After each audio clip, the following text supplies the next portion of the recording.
So Daniel, thank you for joining me. I know you've been hugely busy over the last few days. You're probably a familiar face to many people on the channel, and maybe people aren't aware that you've been deeply involved with the response to this pandemic from the medical side, from the economic side, liaising with institutions and agencies. And we're going to cover here like the situational assessment. Where are we at right now? And what is the really crucial information that people need to know and act on right now? Yeah, thank you, David. So we are recording on March 21st. I'm saying that because we're going to be giving a real-time assessment and also recommendations. And many of these recommendations will have already happened and we'll be on to new things, and the assessment will have changed a few days from now. So much of this information is rapidly changing. Also, as a preface, not a medical doctor, so I'm not giving medical advice here. I am working with a number of groups seeking to get good information and good response across this. So as a source of preface.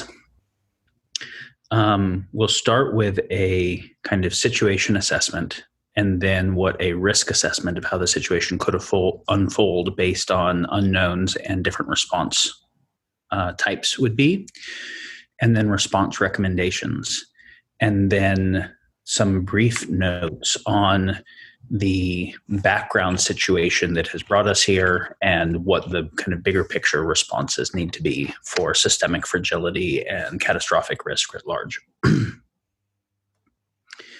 I'll start with just a quick note on the nature of bias in assessing things like this, because most everyone has seen a range of responses from this is no big deal, it's just a flu, to this is the end of the world as we know it. And so obviously most of those responses are not particularly clearly informed. But even amongst the clearly informed things, the curves can be very different based on how we respond. And there's a lot of unknowns still. We don't know if getting the infection and recovering will confer immunity to where you don't get it again, or if you don't get it for across what range of changes and mutation. So given that there's also a lot of unknowns, including confounding variables that could occur, you do get a pretty wide range of estimates. So I'm going to speak to, in the risk assessment, some of the things that could go pretty badly if we don't respond well. Not because that is definitely how it's going to go, but because it could go that way if we don't respond preventatively. Now, this is a tricky thing anytime someone is in the position of trying to do anticipatory response, is that it is the job in doing anticipatory risk mitigation to assess the scenarios we don't want to have happen, to propose remedies to prevent them from happening. Then people who have status quo bias afterwards will say, see, it was overblown hype, those things didn't happen, but they only didn't happen because we made the responses. So the scenarios I'm going to suggest hopefully don't happen, but they could. And in order to not happen, they need us to take them seriously and respond in a way that prevents them. And then after the fact, we'll say, see, look, they didn't happen because we responded well. So this is a really key aspect of bias that's important. Now, we have a situation where we have to act without complete knowledge. The time that it takes to get complete knowledge, the underlying situation is changing. So inaction is also a kind of action, right? There is a consequence to action and inaction. And the action is not inconsequential no matter what. Doing nationwide quarantines has a massive effect on people's mental health, on the underlying economy, on lots of things. And not doing it has a massive effect. And so we're not taking any of that trivially. What we're going to do is, given what the unknowns are and what the knowns are, what are the various scenarios, factoring the second and third and fourth order effects, how bad do they get, and what are the responsible approaches to take that maintain optionality for us to continue to make better responses as we get better information and as we get better capabilities. That's it for the prefaces. So diving into situational assessment. I think many people have a clearer sense of the real risk here than they had even a couple days ago, because the awareness of the actual risk portended is getting clearer in terms of obviously the US government and the UK government starting to change their position. The paper that came out from the Imperial College affected the positions of both of those countries from, let's just kind of let everybody get it, herd immunity type approaches to, oh, that actually is going to be catastrophic and won't work, and we have to be serious about social distancing and quarantine. There are still a lot of people who think that the risk of quarantine is worse than the risk of not, and that the viral risk itself is overblown. And that's one of the things that I want to address. So we'll start right there. So comparing the death rates to the flu and seeing that a lot less people have died, and then thinking that it's overblown and it's some kind of either state agenda to concentrate control or mass hysteria or something like that. The number of people that die from the flu every year is, one, it's a baseline that we always have. So looking at elevation from baseline is a critical factor because that's changing the way that society functions. Two, because it's a baseline we've had every year, we have ICU capability for that. We don't have ICU capability for spikes above that. And that's where we start getting catastrophic collapse of the medical system that leads to much worse problems. Three, during a flu season, most people get it. Very high percentage of people get it because we don't try to stop the spread because it's not that fatal. Not that high a percentage of total people die, not that high a percentage of people even need hospitalized. So we don't take very serious measures to prevent its spread. So if a similar number of people got COVID-19 as got the flu, the death numbers would be catastrophically higher, because the percentage of people that need hospitalized and go into critical condition and the percentage of people that die, even factoring the whole range of what that can be, is radically higher. The total number of people exposed so far is tiny compared to the flu, but it won't stay tiny if you don't do containment. It is spreading enough that if you don't contain it, you could get saturation. You'd get saturation in about 2 months, meaning a 60-70% of the population has it globally from where we currently are if containment efforts didn't get put in place. Containment efforts can, of course, slow that curve and even stop the curve, depending upon the nature of the containment, which will make the total number of infected people and thus hospitalized people and deaths much, much lower. Also, in calculating fatalities, it takes a while from the time that someone is exposed for them to expose other people and expose other people to get to the people who are going to be most vulnerable. It takes a while from the time someone was exposed for them to show symptoms, from the time they show symptoms to get serious enough to go to the hospital, and from the time they go to the hospital to when they die. So there's a lot of people who are early in that curve who are not yet being recorded as fatalities, but will.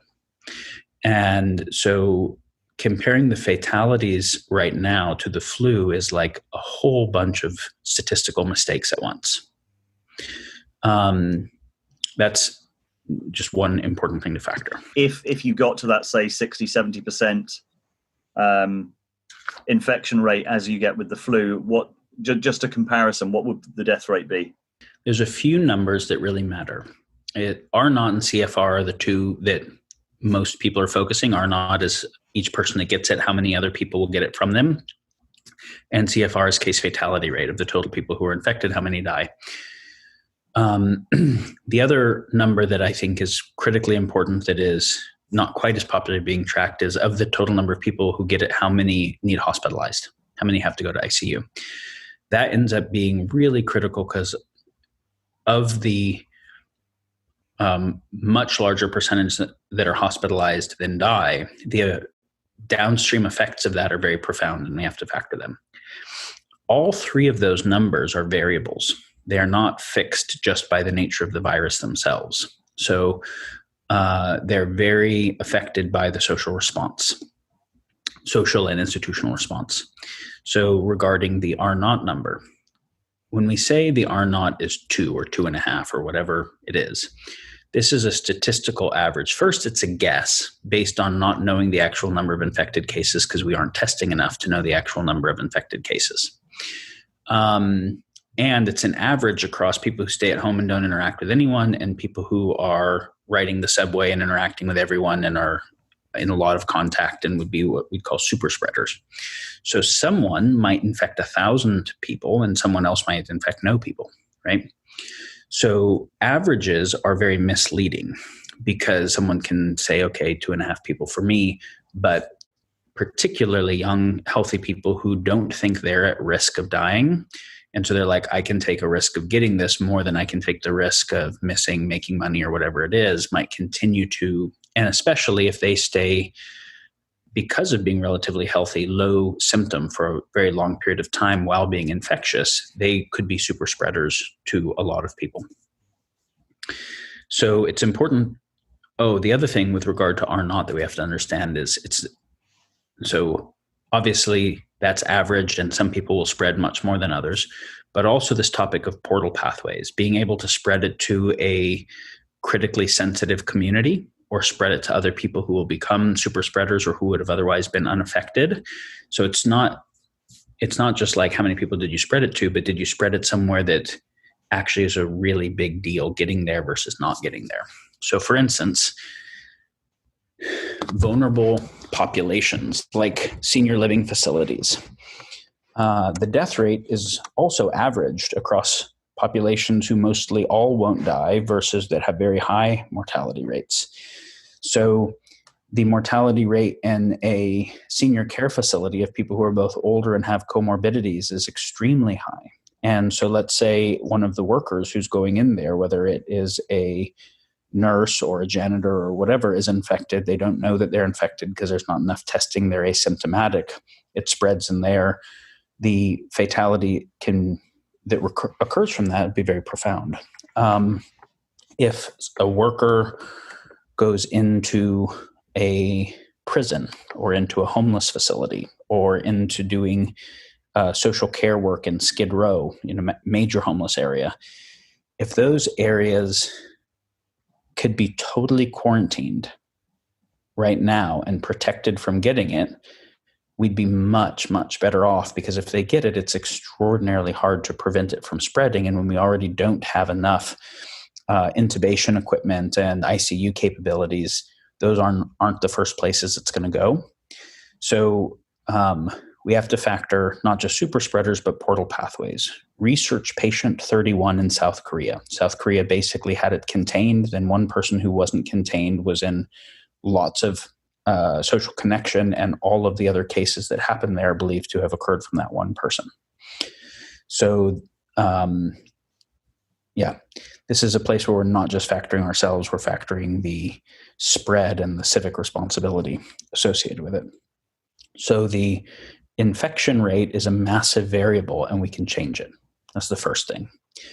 The number of people, or the percentage of people who get infected who have to go to the hospital, is a massive variable, and who die is a massive variable. So we see that the death rate, the fatality rate, and none of these numbers are perfect because this is total cases in ratio to the death cases, but we don't have total cases right anywhere because we're not doing enough testing anywhere, and the countries aren't doing similar types and amounts of testing. So the statistics are again misleading. But it looks like the best numbers are, say, in South Korea, and the worst numbers are, say, in Iran or Italy in terms of fatality. So South Korea's got like a 0.5% fatality of the total number of people that get it. Less than 0.5% or around 0.5%, maybe up to about 1% die. Whereas you might have like 5, 6, 7%, depending upon how we factor the statistics, dying in some other places. Partly this is going to have to do with the susceptibility of the communities that are getting hit. Obviously, Seattle had a very high case fatality rate because it hit a senior home to begin with, right? So that's going to start high. But it's also very much the result of the response. So if you do early diagnostics, not only can you do smart containment and prevent the spread, you can start early treatment. And early treatment means that the chance of severe infection, is going to go down radically. So this is a novel virus, meaning it's not a previous human virus. And so we don't have innate immunity to it, and we don't already have developed either vaccines or drug treatments, but obviously the whole world is mobilizing on its learning curve as fast as possible. So it was found out that chloroquine seems effective. Hydroxychloroquine seems more effective with less side effects. The hydroxychloroquine azithromycin combo is looking quite effective, but it's not inconsequential. There's retinopathy effects, there's heart effects. So there's also limited supply of hydroxychloroquine. There's already people who depend upon that med to live, who have lupus, who are having a hard time getting it, which then starts to cause death from other reasons, right? Or not just death, but hospitalization and health issues and whatever. There's research being done on lots of antivirals that are looking promising, and on cytokine inhibitors and on ACE2 modulators, on plasma antibody transfers. So I don't think that the world has ever had a situation where we medically learned as fast as is happening now. This is another reason to want to slow the curve radically, because we are much less well prepared today than we will be each day that passes for dealing with this as we're learning more. But already a lot of doctors are treating with hydroxychloroquine and azithromycin and other things like that, and even just getting on fluids. But let's say that you get a treat with those drugs early on. Most of those people won't have to go to the ICU, even the same people that would have had to go to the ICU otherwise. And many of the people that will have to go to the hospital won't need intubated and won't die. And so early diagnostics and early treatment also change the curve of the illness for people who do get infected. Also, early diagnostics changes the curve of how many other people they infect, right? So you can have a situation where a very high percentage of the total population who gets infected will end up having to go to the ICU, right? Like 20% of the population. You could have a situation where almost nobody has to go to the ICU because we're testing ubiquitously and getting good treatments to people. So it's important to understand how variable that is. And the same with death rates. It is not true that this is only a serious illness for old people with comorbidities. It is mostly only fatal for people who are older or have comorbidities so far. But half of the people in Italy who are on intubation, which means a tube in your lungs keeping you alive, are under 60. Half of them are. And if they didn't have access to that equipment, then they wouldn't stay alive, many of them. And so it's important to understand that part of why the fatality rates are lower is because they're depending upon life support systems, that if those life support systems went out, the fatality would go way up.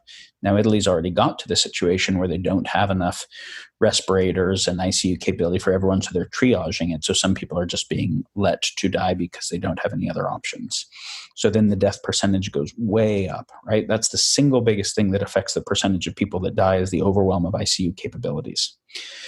And then people can't get treated for coronavirus, and so they die. Also, you can have a situation where the hospital is overwhelmed, so people can't get treated for the normal stuff where we save people's lives from heart attacks and strokes, and ambulances are taking a long time to get to places, and bleeding wounds and all those other things.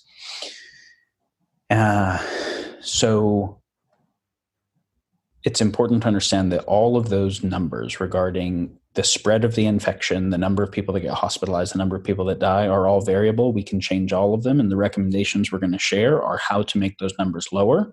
But those numbers can all go radically high if we don't respond appropriately. We could have a spread go all the way to saturation. We could overwhelm the ICUs, or we will. If that happens, the death rate goes very high. That's not to mention yet what the follow-on effects on the infrastructure and national security and the economy and other things will be, but just even factoring that. So now, shall we get into secondary effects? Sure, yeah. So this much has not been clear to everyone, is still not clear to everyone, but is starting to get clearer. And you had someone on the other day who's written some really brilliant articles on these things. Poirier, is that his name?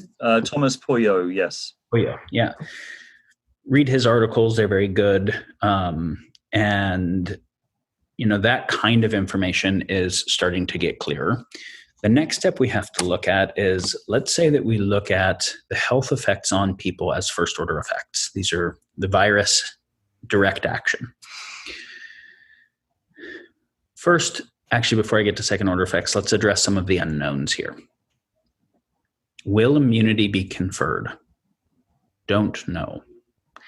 And so as far as herd immunity type questions, we do not know enough to be able to make those assessments yet. And so again, this is as of March 21st. A few days from now, we might know more. There are cases in China and Japan of people who were diagnosed with COVID-19 who got better and then who got it again. Did they for sure get all the way better and then got reinfected exogenously? Or did they not get rid of the virus all the way and then it recirculated in their system? Or was the secondary exposure some other thing like a normal flu or whatever? We don't know yet. That's not clear enough. Also, there are antibody responses for the people who are getting sick and then getting better. But what is that antibody response actually going to do? What is it priming? We also just don't know yet. So is the antibody response such that next time someone is exposed to the virus, even in high viral load, they'll get no symptoms at all? Their body will fight it off so quickly they get no symptoms. Maybe that'd be awesome. Do they get symptoms but less severely because their body fights it quicker? Or do they actually get a worse case because people actually die from the immune response, right? They die from a cytokine storm, from the inflammatory response that happens that ends up overwhelming the lungs and other organs. So interleukin-6 primarily and TNF-alpha, there's drugs that are working to block those. But could it be that the antibody response primes a cytokine storm? That's been speculated. We just don't know yet because we don't have a lot of people who've gotten better, and we know they got better. We've tested that there's zero viral load and then they're re-exposed. Then let's say that someone does have immunity. Will everyone have the same immunity? Or will it be that people who have more compromised immune systems are primed for cytokine storm and other people are primed to actually have good responses? There's probably going to be a Gaussian distribution of the type of response that occurs, or there could very well be, right? The next question is, how long will the immunity last? Will it last for a couple of years, which would be really helpful as it did in SARS? Or is the mutation such that the antibodies last only for a couple months, in which case this thing keeps circulating? We don't know. Again, we don't have that kind of long-term data. The other thing is that the virus is mutating. And how wide of a mutation will the antibodies protect against, even if they are protective, is a question, right? So as we know with the Spanish flu situation, it wasn't the first round that killed the most people, it was the second round. So let's even say we got herd immunity.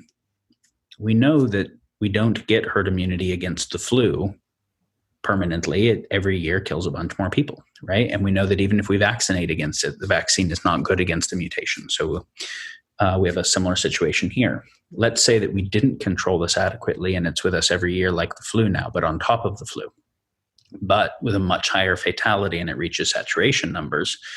Then we could look at this being a meaningfully population decreasing phenomena. So let's say you get to saturation, 70% of the people are infected and 2% of them die, or because 70% are infected and it overwhelms the ICUs, 5% of the people die. Calculate those on country by country basis or global basis. Those are tremendously huge numbers, right? So there are numbers like 1 million, there's numbers like 10 million in the US based on exactly what the death rates are and how those curves happen. But I think the number of soldiers that died in Vietnam over 11 years was 50,000 or something like that.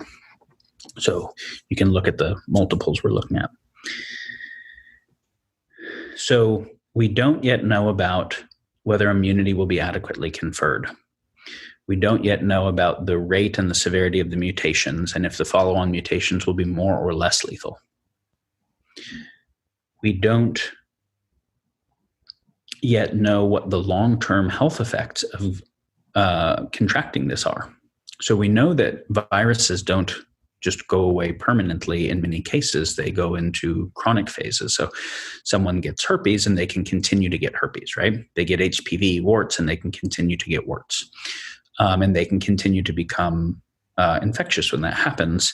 We know that with other infections, you get chicken pox, you don't get it again for a long time, but then you get shingles. And then for some things like, say, mono, then you still have low-grade Epstein-Barr that can increase likelihoods for cancers and chronic fatigue syndrome and things like that. So is there going to be a chronic health implication of this in addition to the existing chronic viruses that are already part of the healthcare system? This is, again, also a totally not known topic. And then the people who get a serious illness but don't die, the CT scans of their lungs show very serious damage to their lungs. Some of them are showing damage to the heart, cardiomyopathy, and other body systems. So might there be lasting damage that affects the duration of that person's life, even for people who, and I mean not via the viral or immunological process, but the tissue damage processes. Well, we know that tissue damage is occurring of the type that normally is lasting. Obviously, what that looks like 2 or 3 years later, we don't yet know. But that should all tell people that this is not something to take lightly and that there's a good bit of unknown. Also, just look at a video of someone on intubation and who's got to be intubated for weeks. Like, that's such an undesirable thing to experience, even if it doesn't kill you. And again, the fact that half of the people in Italy on intubation are under 60. So that's a little bit more just on the medical effects, right? Okay, so let's say that is all looking at kind of just the direct virus acting on human physiology. So now we look at second order effects and we say, okay, so what is the effect on the medical system from spikes well beyond the capacity of what ICUs are set up for?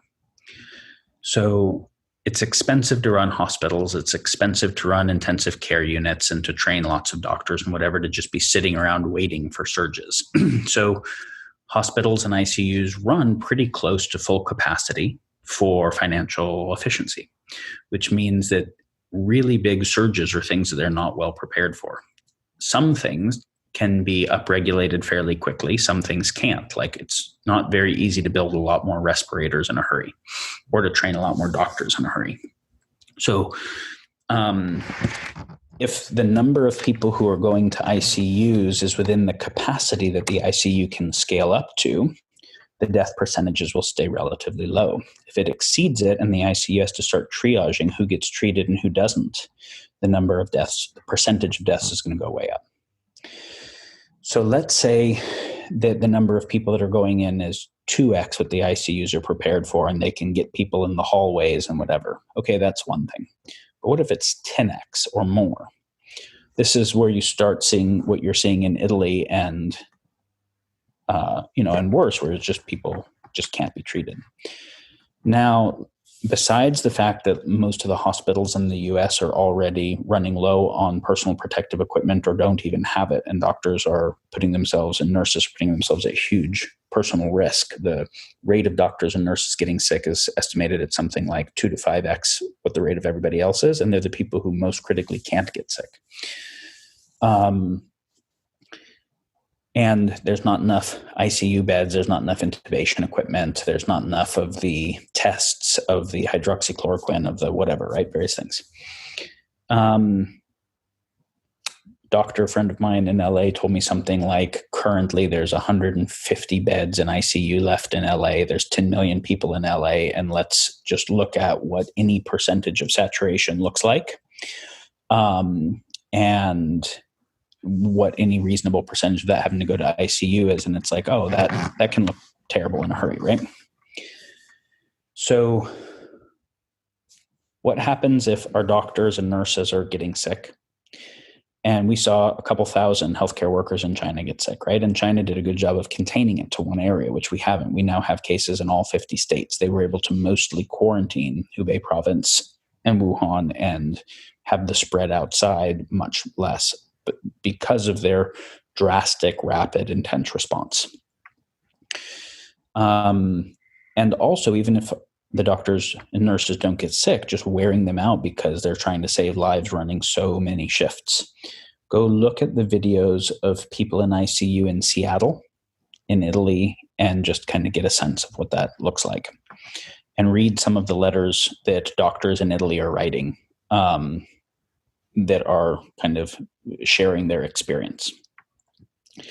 So you start to have a collapse of the healthcare system, and now this has all kinds of cascading consequences for death from all other kinds of things and chronic health implications and whatever. All right, next. So let's say we try to institute a quarantine and people don't want to participate. And so we have to have the National Guard and the police roll out to try to initiate it. If you look at the videos from South Korea and China and Hong Kong, you'll see that the police and the National Guard equivalents are all wearing hazmat gear. And the doctors and the nurses and the people doing the sanitizing and picking up the trash are all in pretty intensive degrees of personal protective equipment, and the very front line high exposure ones are in hazmat gear. To the best of my knowledge and pretty active communication about this, neither the US nor the UK have that much gear, nor do they have the training to be able to get that to the frontline people that would need to have it. So obviously we have to find where the surplus is, get it to the most critical people in triage, get the training up and produce more kind of instantly. Because one of the things you'll notice about many of those jobs is that they have very high contact with each other, right? Police are riding in a truck together, they're in a locker room together, National Guard, etc., first responders. And because of the long asymptomatic period, 2 to 21 days asymptomatic, and some cases actually recover while being quite low symptoms, so you can be spreading that entire time, and we don't have, testing out. So what happens if a significant percentage of the police start to get sick, or the National Guard, or military, or prison guards, or the people who run the utilities, the critical utilities, or the supply chains? You can start to get, now here's the cascading kind of third order failures. And these are much, much worse risks than the virus, right? So obviously everyone can't go on quarantine, because for most people to be able to stay home, the electricity has to stay on and the water has to stay on, the internet has to stay on. They have to have some way that either the supermarkets have some triaged version of staying open, or delivery mechanisms happen, the pharmacies. So there's a number of people whose jobs are required to basically mediate societal function and not having societal collapse. All of those people need to get personal protective equipment and or hazmat gear based on the degree of exposure they have, and they need to get training for how to use it, and they need to have insurement of payment so they don't go on strike. This is not the time we need our trash, the people that do trash sanitization engineers getting sick or going on strike, right? Where then you start to get additional health plague type issues associated with trash piling up, or any critical utilities or whatever starting to have problems. But that could happen, right? And we saw in Italy certain prisons being overtaken by the prisoners because of this situation, either because the prison guards didn't want to go to work or got sick or various things like that. Now, the US has a much higher percentage of its total population in prison than any other country. The prisons are going to be highly vulnerable to the spread if it happens inside of there, and they know they won't be the first people to get intubated. So what does that mean for the mindset of people in there? These are serious follow-on effects that really have to be thought about and addressed anticipatorily. Now, we also have confounding effects, which are independent variables, but that also affect the overall situation. The floods are starting in the US, and that's a normal thing. We get floods in the rainy season, but how do the droplets of this disease spread in water scenarios where everybody's walking around in ankle deep or knee deep water? How do you do containment and quarantine when you're having to move people because of floods? How does that affect the redirection of medical and first responders, those types of things, right? We also had a little earthquake in Utah that was just a wake up of like, oh, the rest of the normal disasters don't go on hold. So, as we come into summer and we think about what California's wildfire season was like last year, and think about, okay, so what happens where you got a quarantine and then the wildfires start, or Florida hurricane season or whatever, right? So we also have to think about the rest of general preparedness in those issues, and where we started to get quarantined down and now we lose quarantine because of some other issue and or can't respond. So we get worse death tolls or infrastructure collapse because our responders are already purposed somewhere else or sick or taxed or something like that, right? Now we start to look at the political effects. Could we have a situation where the country's on quarantine during the elections for the US? Yeah. Do we have digital voting that is secure and ready to go where people can vote from at home? No, not currently. And what it would take to get there, we have no precedent for. We also have no precedent for a plague, a pandemic during voting. If to ensure that people go and vote, do we increase the pandemic spread and have a spike during that time and then, have a whole additional spike to deal with? Does this change the demographics of who's available to go significantly? So there's a whole big serious set of questions there. Obviously, the economic situation, we've seen trillions of dollars of loss since this has started in the stock market. And if you take for the US or the UK or any country or the world, you take the GDP per month and you say, okay, under quarantine, people are staying home. We're not just looking at a effective asset classes because of trading and fear and whatever. And we're not just looking at the effect on airlines and a few industries, but all of the restaurants and all of the, sporting and cruises and in-person type things, small businesses, everything under quarantine. So we're looking at not just an effect on the financial sector, but on the actual real economics of productivity itself and supply and demand type dynamics themselves. So then we get a decrease by 30% under quarantine or 40% or whatever of actual GDP capacity. So look at what the GDP of the US, for instance, per month is. Look at losing 30 or 40% of that per month. And the idea that that's what has to be subsidized just for break-even type effects, not mentioning the up-ramping ICU's capabilities and diagnostic capabilities and things like that. Or international aid, which brings us to the next topic.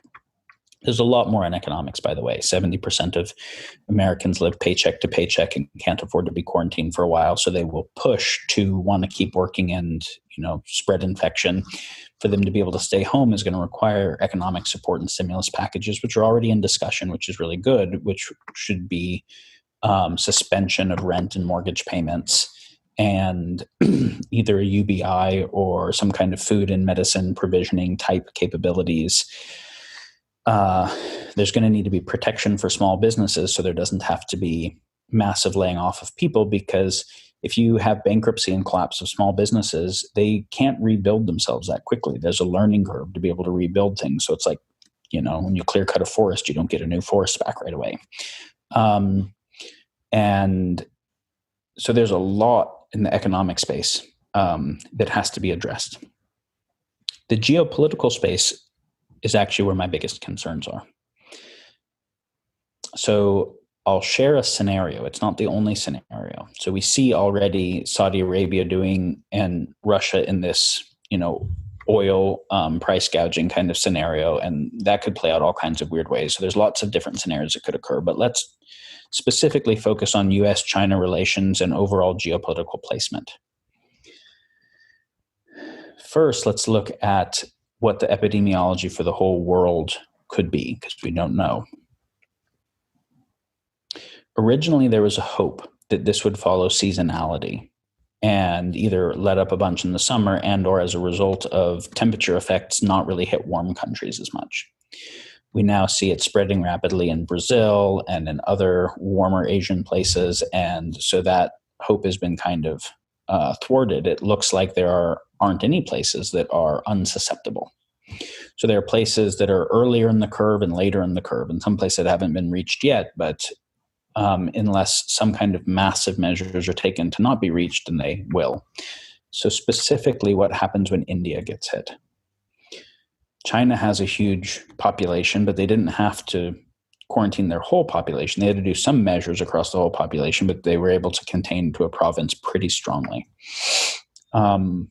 What does India do with very high total population, very high population density, very high interaction, low ICU per capita capabilities, low relative hygiene capabilities for lots of the population? And just imagine, like, okay, if we don't protect against transmission there, what happens? Same with Mexico City, right? Same with Lagos, same with a number of places, Bangladesh, that have high populations multiplied by population density without good preparedness capacities. Okay, so now we see, and we see that first world countries are getting destroyed, right? We see that Italy is in that position, and that other European countries, right? Merkel said probably 70% of the country is going to get infected eventually, like very serious kinds of things. We see what's happening to the EU as a result of this, since the EU is not actually supporting Italy and not able to support Eastern European countries, and then China stepping in to offer help. So now China was on the front of this curve, which also, and they took very strong responses. So they are the furthest ahead of being able to offer international aid in response. China was already the place that did most of the manufacturing of medical equipment in the first place. And so in one way of looking at it, and China got a massive economic hit, and there were lots of companies that wanted to pull manufacturing out of China, which could be a massive, very long-term hit for China, since export is such a huge part of their business. It affected overall, public sentiment towards them. So in some ways they got hit very hard, but on other ways, it's just 2 months later and they're starting to loosen quarantine, no new cases in Wuhan, and they're opening Apple stores and Starbucks stores throughout the country again, right? Plus offering masks and ventilators and training and aid and medical knowledge and equipment to places that need it. So we've seen that in Italy. We've seen it in some Eastern European places. We saw it to the EU as a whole. So in some ways, China's in a stronger position than it's ever been, because they're on the other side of this. They mobilized into a crisis wartime response type mode, and they have the medical response equipment and those types of things. They were already geopolitically very savvy with the Belt and Road Initiative and all of the work they were doing to be able to get international support and coordination for their geopolitical agendas. The U.S. appears to be moving into one of the weakest positions it has been in a very long time. And because of not having early strong response, and we can't just do specialized quarantines because there are some people in all 50 states and we don't have the diagnostics ready, could we be in a very vulnerable position for a long time? We've heard UK and US federal governments both talk about 18 months now, after the paper that came out from Imperial College talking about that. So what happens if China's in a very strong position, US in a weak position, and could they start dumping U.S. Treasury bonds? Could they start with cyber attacks? Whatever. Not just them. Lots of state actors, non-state actors, right? If the police are redirected, then where does that open up criminality? If the government's attention is damaged or redirected, where does that open up vulnerabilities? That's obviously going to happen everywhere, but there's not as many places in the world that would have predatory opportunism for Italy as they'd have for the U.S., right? Or the UK, but particularly look at kind of superpower tensions here. But there's a thing that isn't direct war, which is just China being able to do a good job of offering international aid in exchange for joining the Belt and Road Initiative. And then, oh, by the way, dollars are really dirty and transmit coronavirus. Let's move to digital currency. Oh, by the way, we have a digital currency. Let's roll it out. Or you can only get our aid in the digital currency, or that was already something that was being considered and in the works. I was turned on to this originally by Alex Gladstein from the Human Rights Foundation, that there's a bunch of countries that were already fully dependent upon Chinese infrastructure, like being the only telecom in many countries, and obviously the kind of predatory debt lending for fundamental infrastructure, where they could say, we will now only accept payment in our unique payment portal. But because it's a government-sponsored digital payment, there's no anonymity to the money at all, right? So there's no separation between the private sector and the public sector. There's no anonymous cash. There's a perfectly monitorable financial surveillance apparatus that would also become a world reserve currency, if it became the primary one used, or could. So I want the US to ramp up its capability to respond to this domestically and to shore up its vulnerabilities against all of the kinds of national security threats and attacks and whatever that can happen during this time, and ramp up its ability to start offering international aid. I would like the UK and the US to partner in that, and for everyone else who would be in the right place to look at partnering in that. And we're nowhere close to that, but we could. It would require a World War II level mobilization, full court press on the capability to do it. We see that the private sector has offered involvement already. We see that China's private sector has, right? So Jack Ma saying that he'll get the personal protective equipment and other key things needed for the US. But we also see Facebook and Google and Walmart and Walgreens and lots of US corporations. We see that Elon said that he'd ramp up ability to make ventilators if needed. I would really like to see capabilities of companies like Elon's conscripted to not just ramp up ventilators for the US needs, but also to be able to export international aid for the geopolitical position that represents. I also want to be very careful that in engaging the private sector, the companies that are most capable of helping in the private sector are the ones that already had too much power and were almost monopolies. So Amazon has amazing logistics capabilities to get everything to people's door while they're under quarantine, and they were already basically became the market, right? Facebook has an amazing ability to do contact tracing, where if anyone is infected, we can probably see everyone who they were engaged with and be able to help predict where the curves are going to hit the ICUs. But we don't want to turn those abilities on and then leave them on forever. So we have to be able to engage the private sector in a way that engages their capacities, but doesn't collapse democracy and have regulatory capture even more as a result of it, and data capture, which is where we can neither be slow in our response here because of the rate of doubling, nor can in our fastness we be hasty and make dumb moves, which means extremely smart, fast sense-making and coordination is absolutely needed. So there's a lot more examples that we could give. We haven't even talked about what the mental health crisis consequences are going to be, the change in social fabric are going to be, what is the effect of the total number of old people that die on social grieving and family structures, what is the a whole generation of kids all missing school at the same time. Like there's a lot of things to factor here. How many marriages only stay together because the people avoid each other most of the time? And, on quarantine, when the kids stay home from school and they have two parents who normally work, now one of them has to stay home and the dad's a utility worker and the mom's a nurse and neither of them can stay home. And there's all these types of things to consider. I mean, you've just outlined a few of the effects of the quarantine. So some people might be thinking, well, is the quarantine worse than the disease itself? Mm-mm. Not even close.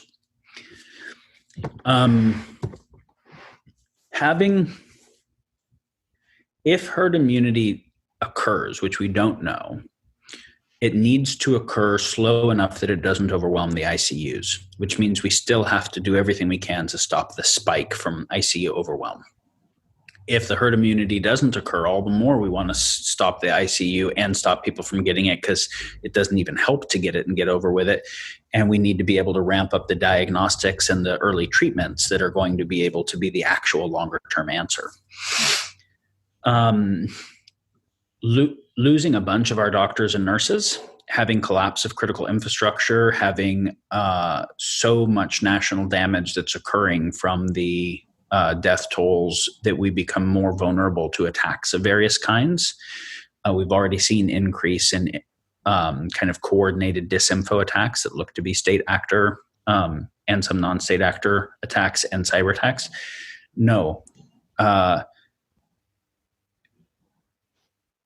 Think about it like frame control, right? From a kind of theory of war place, we would much rather voluntarily quarantine and not and have the people that are needed to run critical stuff still be healthy and able to run the critical stuff. Then they're sick and they can't, and we can't respond if we want to. And now we're on the defense of whatever else is coming, right? So to have frame control of this, you absolutely want to be able to respond anticipatorily. And 18 months of quarantine would be really, really bad. But 2 or 3 months, people can live with. People like churches need to come together and say, we're not going to come together physically, but we're going to make sure that everyone who's lonely is getting talked to on the phone, and we're doing Skype calls, and we're doing, spiritual, psychological support. We're making sure that the people who don't have resources and the older, vulnerable people are getting the resources. We're being used as hubs to, provision the gear. There's lots of things that can be done to be able to support. So here's the proposal that I recommend, that I would like to see happen. I would like to see for the US, and I don't know the UK situation as well, but I believe it's probably quite similar. I would like to see a total nationwide quarantine effective immediately. And what that means is if you don't have a job that societal function requires you to go out to work for, then you stay home.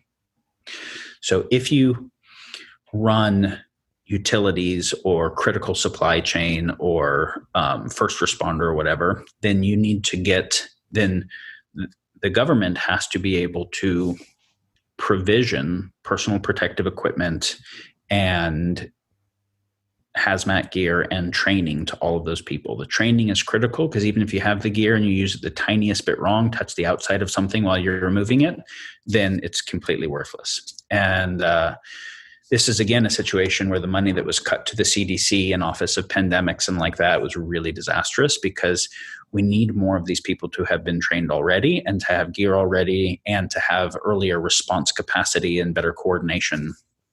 Had we responded early, we would have had a curve more like Hong Kong's, right? You shut down the borders, tend to the first few people that are sick, and that's it, right?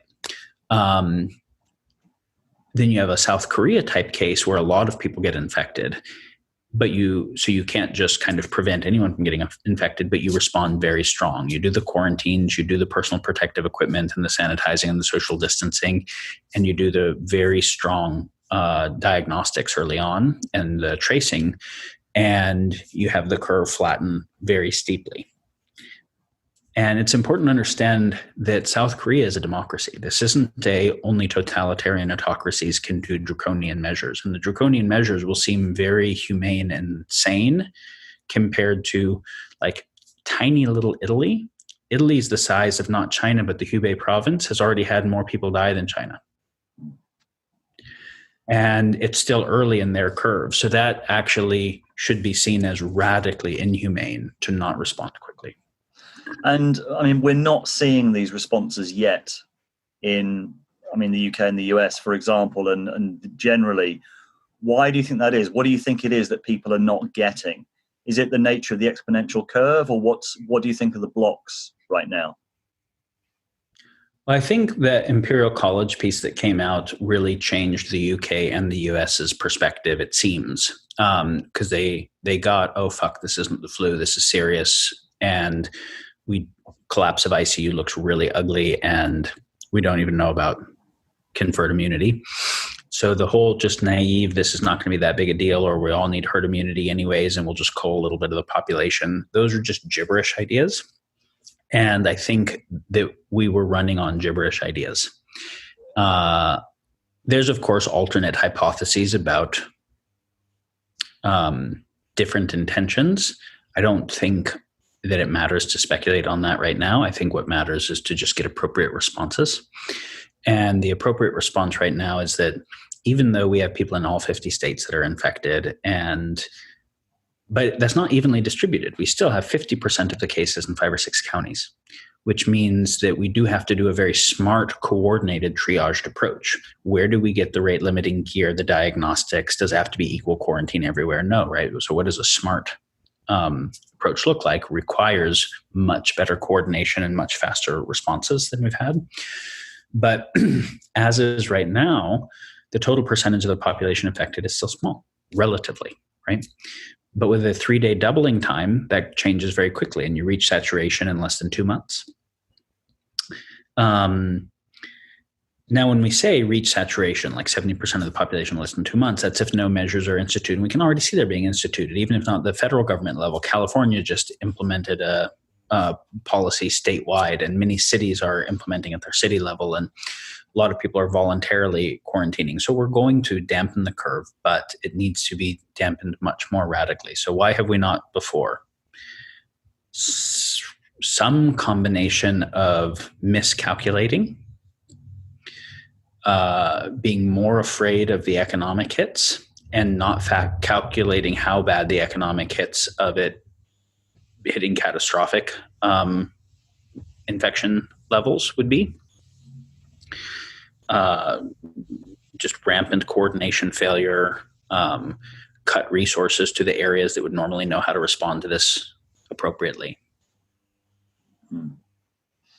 But I don't want anyone focused on who did what dumb things right now, which creates more coordination failure. I want everyone working together in a nonpartisan way to just stop this. Then we can come back to domestic politics of that kind.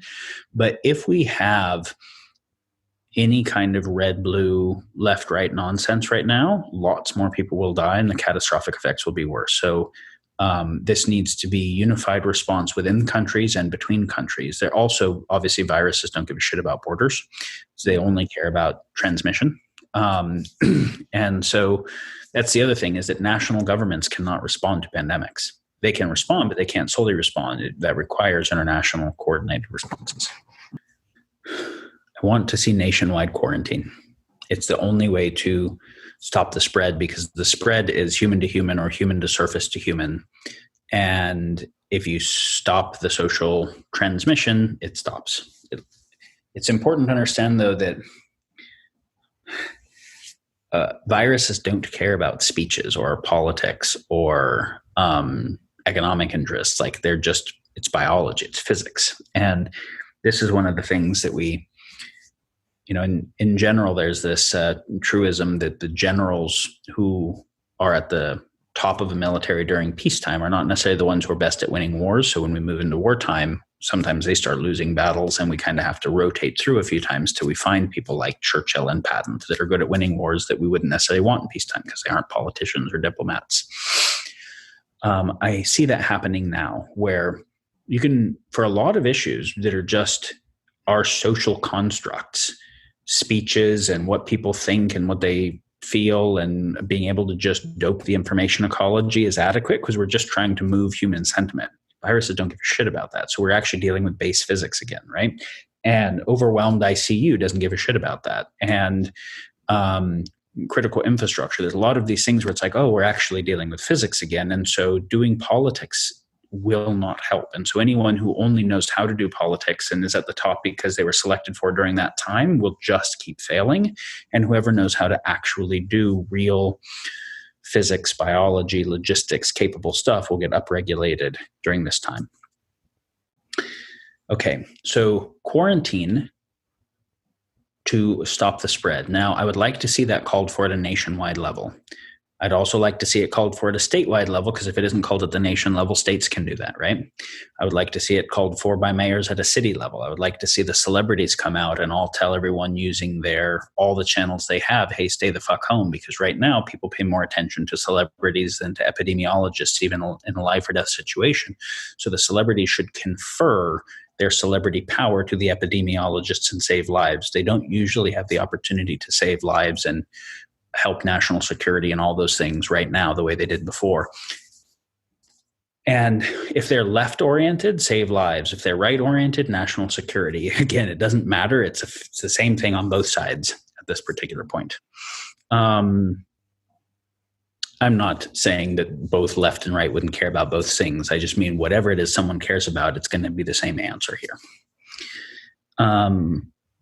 So all of the approaches that can be taken to stop social transmission should be the first order.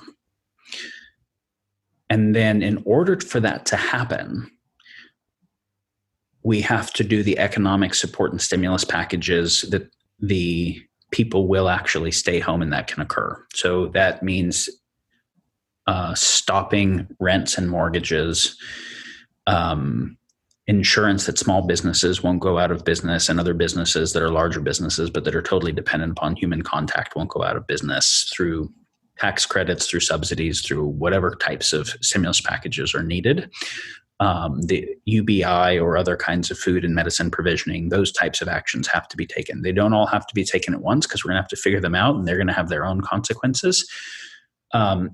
President should come out and declare the key ones and say each day we'll be working on adding to this as makes sense and as we see what the needs are, but we will take care of this and so that people actually can stay home. And that should be seen as a patriotic duty. It should be called for as a patriotic duty.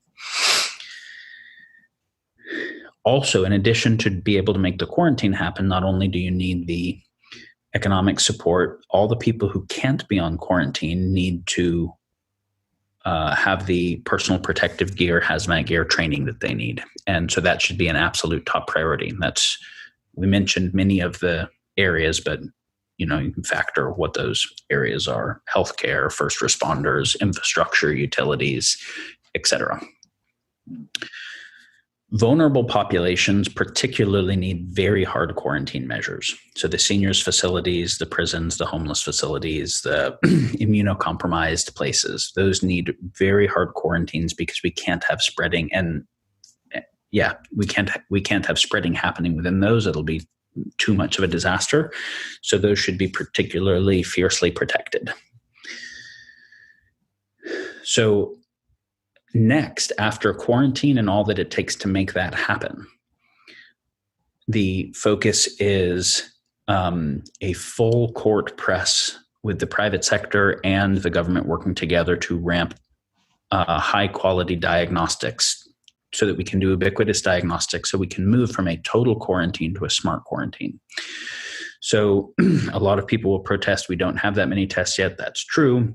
Or the turnaround time on the test is too slow, or there's too many false negatives, or the tests only show up after people have been sick for a while. Yes, all that's true on the tests that we've had. So when I'm saying we need to ramp up diagnostics, adequate diagnostics, what I mean is it's not a single strategy. We've been collecting all of the diagnostic technology, surplus, new diagnostic tech in one place so that we can be seeing which ones have the capability to get what types of things where and have a multi-pronged strategy. If there's anyone who has real capability to help that, financial or logistic, please contact me. You can do that through Facebook Messenger. So we need to get the tests that currently exist, even though they're inadequate, to all the places that need them most. So a triage to the places where the most spread can occur, right? The following tracing of contacted individuals, the counties that have the most impact, et cetera. We need to ramp the production of tests that can be ramped in time, even if they're partial tests. Even though antibodies show up too late to be able to do prevention, we need antibody tests because we want to be able to see, is immunity conferred? And if so, who's immune? Because that'd be very helpful. The kind of testing that I care most about at this point is testing that can detect cases as early as possible after exposure with very high sensitivity, so very low rate of false negatives, very fast turnaround time, and not having rate-limiting reagents. And this is the drive-through style testing South Korea implemented. There are a few companies that have technologies that are much better that can ramp in time, and we're working on those. Those need capital and support. So that being said, if people have that. But the drive-through type testing, so let's just imagine a scenario where Walmart and Walgreens type parking lots get drive-through test capabilities so that somebody pulls in, automatically video camera registers their license plate, their driver's license gets taken, they're tested. If they are positive, they go directly into quarantine. As a result, they get early treatment and they don't have to go to ICU. And we're able to separate a quarantine.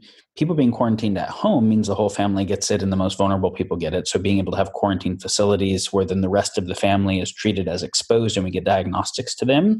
But if they haven't already all been infected, they don't have to be, is important.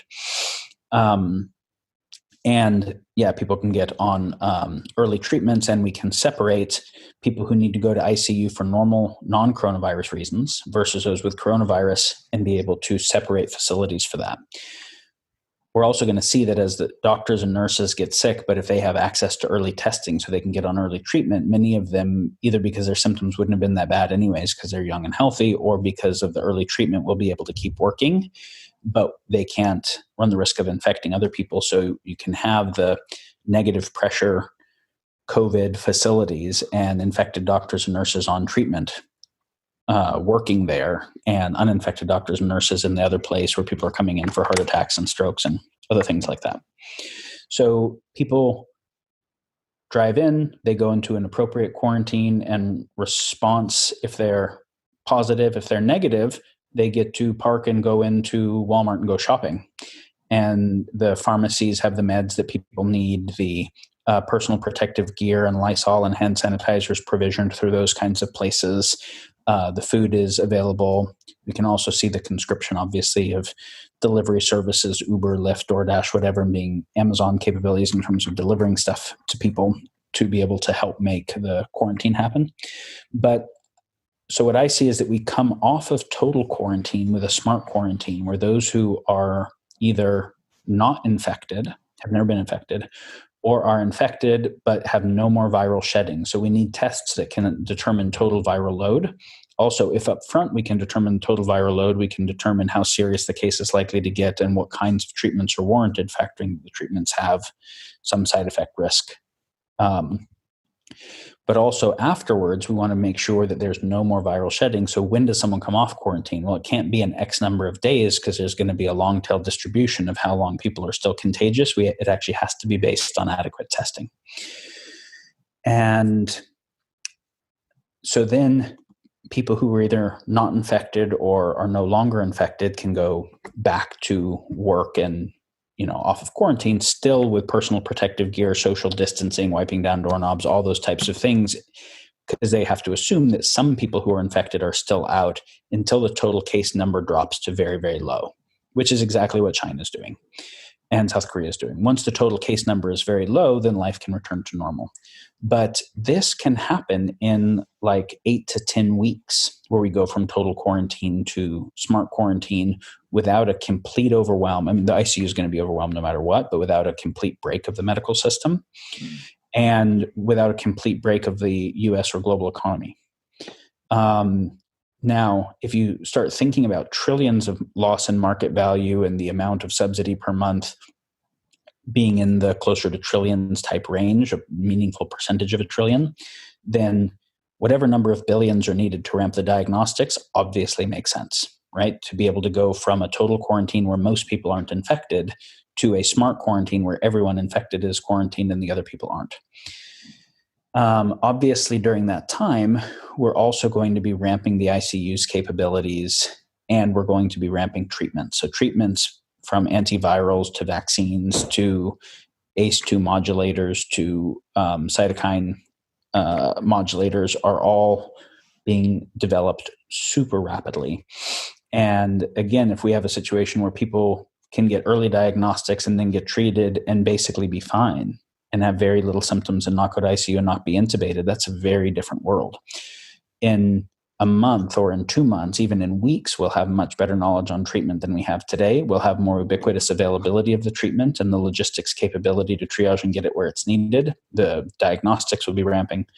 So quarantine and all the things it takes to make that happen, ramp the diagnostics to become completely ubiquitous, high-quality diagnostics to move into smart quarantine. and the ramp of treatments. If vaccines get somewhere, awesome. If the antibody transfers get somewhere, awesome, but I'm not counting on those because of mutations and the immune issues. But I am expecting the treatments to be very effective. And then that's all dealing with the medical stuff. Then it's also ramp all of the vulnerabilities and national security type threats during this time, and then ramp the ability for international aid. And paying attention to the geopolitical position, that we don't become myopic. Those are the responses at a national level that I really most want to see. And as far as at a bottom-up level, we're seeing incredible responses of communities self-organizing and private sector getting engaged and organizing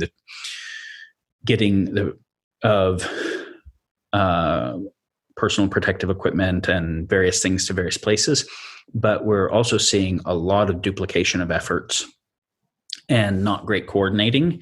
So if anyone who has the capability and the interest to do something can look to see who's already doing it, are there groups that have good ability and more traction, and join them, that would be really more helpful.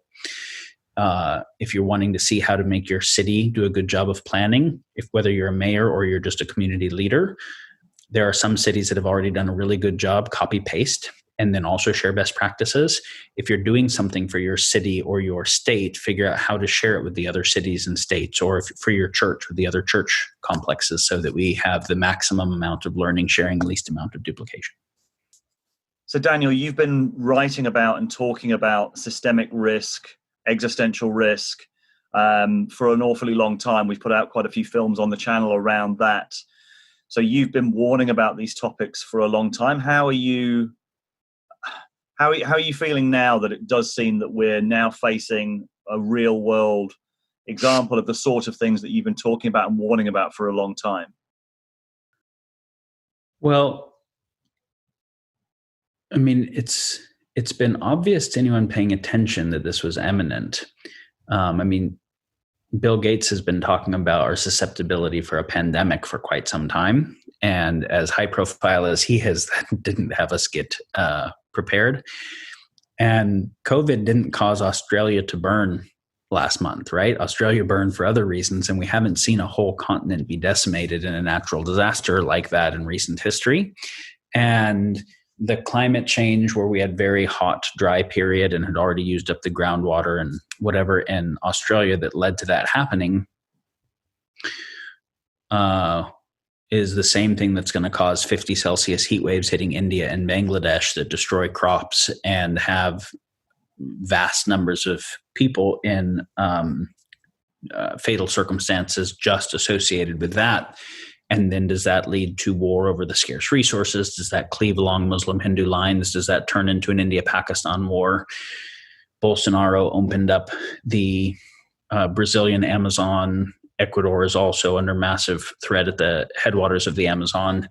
The hydrological pump of the Amazon is where a huge amount of the rainfall from North America comes from. So it's not just a South American issue, and the lack of drop in the rainfall for North America would be a catastrophic collapse of North America. So it should be seen as a national security threat for North America. There's so many of these issues. And so I'm hoping that right now people are feeling it and recognizing that, okay, Australia was actually a big deal. And this pandemic is actually a big deal. And there's actually the climate change mediated events and it as a force amplifier for other things is a big deal. And these aren't the same issue. It's not like there's one issue, but they're all caused by the same underlying fragile civilization structures. So here's the closing frame I'd like to share. That's just as simple a frame as I can.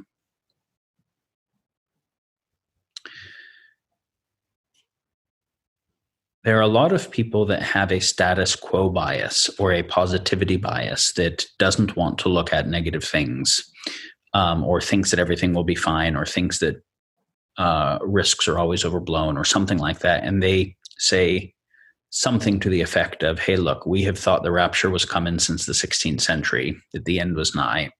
And Y2K was a bunch of hype, and 2012 was a bunch of hype. And SARS and Ebola and those things were a bunch of hype. And yes, there's problems in the world, but they're less bad than they used to be. And they just drive innovation, and that's the curve. I think that this perspective is complete dangerous nonsense. And it is more of a bias response than it is actually a thoughtful response, because here are the factors I would like people to think about regarding the uniqueness of the time we're in now relative to all other times. And yet our intuition is conditioned, and even our reason is conditioned from past experience and past time. So we have to factor that. All of the previous civilizations and previous empires died at some point. They failed, and none of them were eternal civilizations. We don't still have a Byzantine or a Egyptian or Mayan or Aztec or Roman or whatever empire. They died for reasons associated with self-induced collapse. Oftentimes, they actually cut down all the trees and Easter Islanded themselves, or led to internal infighting that created dissent and collapse. But oftentimes, even if they were overtaken by external enemies, they were overtaken by enemies that were smaller than ones they had protected against previously, because they had underwent institutional decay. So far, nobody has figured out how to avoid institutional decay, especially as they scale long term. So we only know how to make civilizations that collapse. Various timeframes. Democracies collapse on a 200 to 300 year time frame. The US is coming up on 250 years right now, and we're pretty near a collapse type scenario for a number of reasons. It's actually very interesting to think about the way that the US emerged as the superpower coming out of World War II, that it didn't enter World War II as, and the way that the European countries got radically downregulated in their relative dominance in the world via World War II. And how easily a situation like this could do the same thing, where China comes out of this the way the US came out of World War II. If you want a democracy or a republic to last longer than the amount of time they've ever lasted, you have to reboot them, because institutional decay does occur. So reboots are needed, which is a super important topic. But we only know how to make civilizations that collapse. But for the first time ever, we have a fully globalized civilization. So collapse means something it's never meant before. We have caused environmental damage locally that desertified the topsoil, and we couldn't feed the people, but we could never actually make the entire biosphere fucked up, right? We couldn't do species extinction at scale everywhere or mess the entire oceans up or things like that.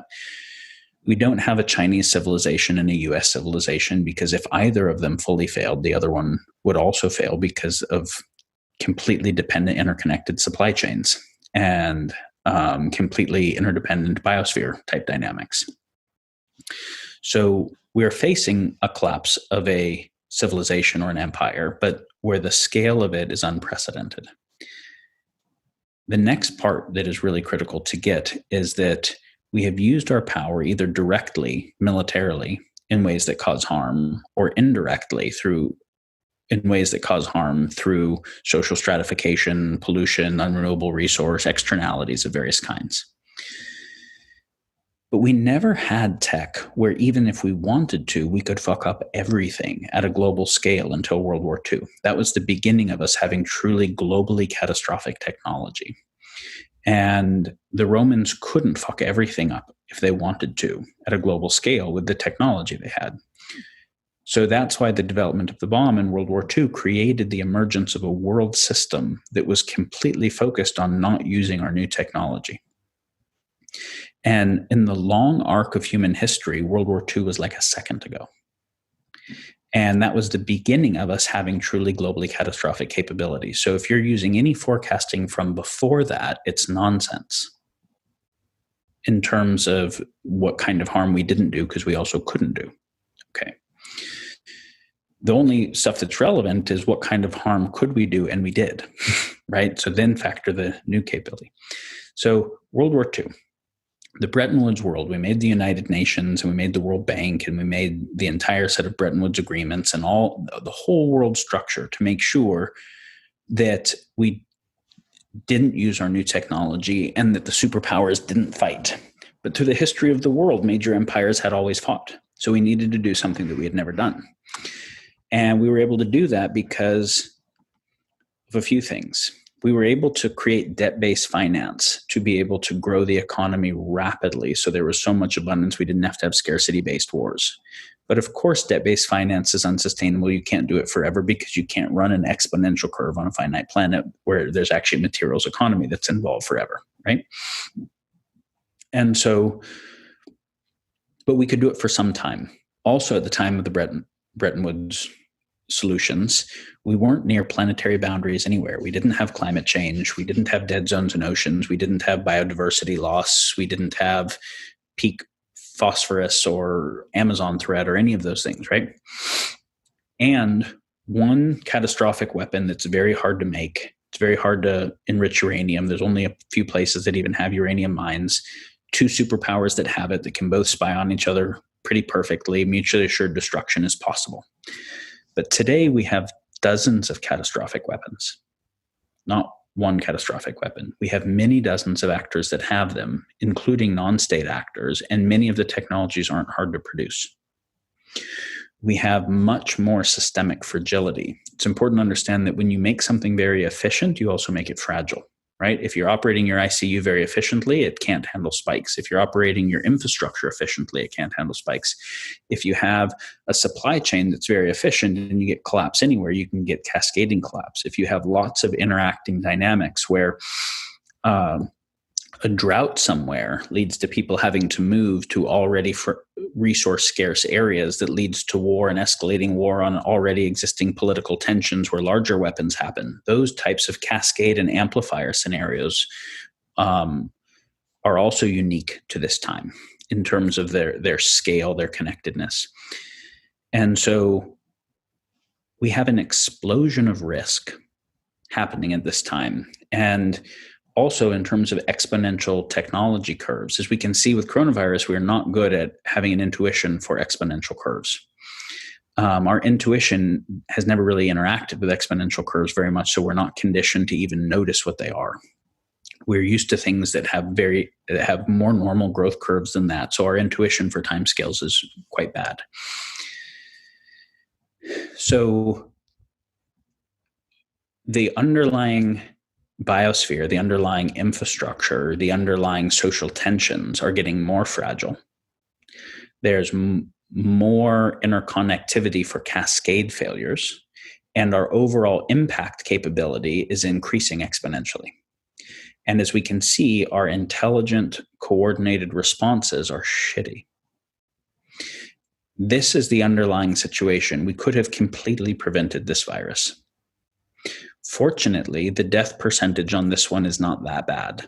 So if we don't get our shit together, this will be terrible. But we can get our shit together for this and deal with it and use it to harden our capability to deal with catastrophic risks of all kinds and actually get much smarter about this issue. Because so as we're ramping our diagnostic capabilities and our response capabilities for this, we also want to be for the next round of mutation that could occur. And not just the next round of mutation for this coronavirus, but also whatever else comes next. We can see avian flus happening in factory farms around the world, so we want to be upregulated to pandemics, but we also want to be upregulated to all of the catastrophic risks. This one we were not prepared for, and now we're having to deal with it in real time.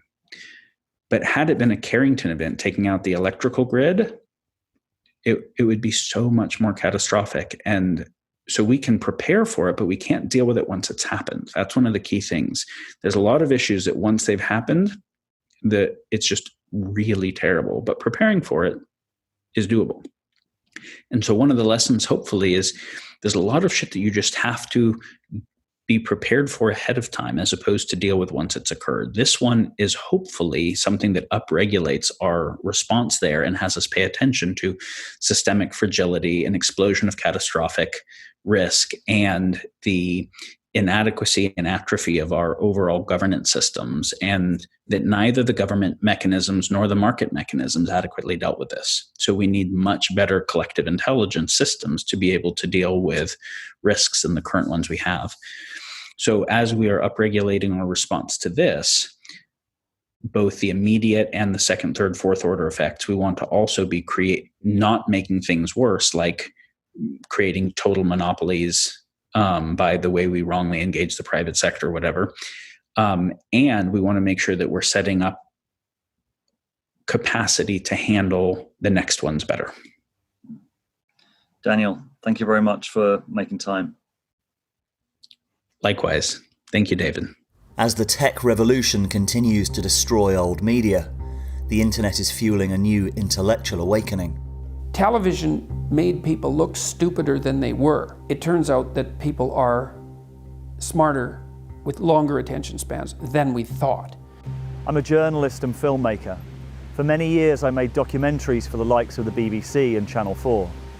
But I don't think the mainstream media can provide the level of analysis and insight we need for the extraordinary times we're going through, where the old structures that made sense of the world break down. It's like we're just entering into the underworld, and it's a descent. We're feeling everything starting to shake, and the center cannot hold.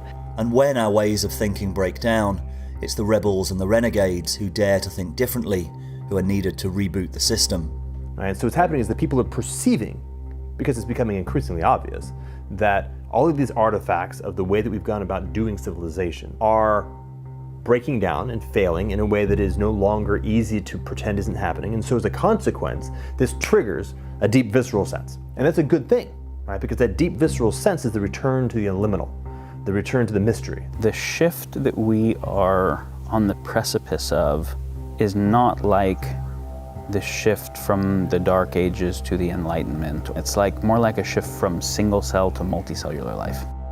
These are the people and ideas Rebel Wisdom is searching out to try to make sense of the growing chaos. Evolution screwed up. It handed us the tools to recognize that we don't have to value the game that it is playing, and that we can now repurpose the hardware to something that's actually worthwhile. That's what I actually have hope in, is that if enough people can come to that realization, then we wake up, and not in some bullshit evangelical megachurch kind of way of being born again, but in a truly initiatory way, being born again, of I know my purpose, I know my part, and I'm willing to practice resurrection. I'm willing to offer my life fully and freely, in love, in every moment. And then we're invincible. Then we can turn things on a dime. It's also about trying to create a new form of conversation, one based on genuine dialogue, letting go of ideology and fixed ideas. So we want to be a place that hosts this new form of conversation, both online and at our events. Check out our films, join the conversation, and to get early access to some great films and exclusive content, please consider supporting us on Patreon.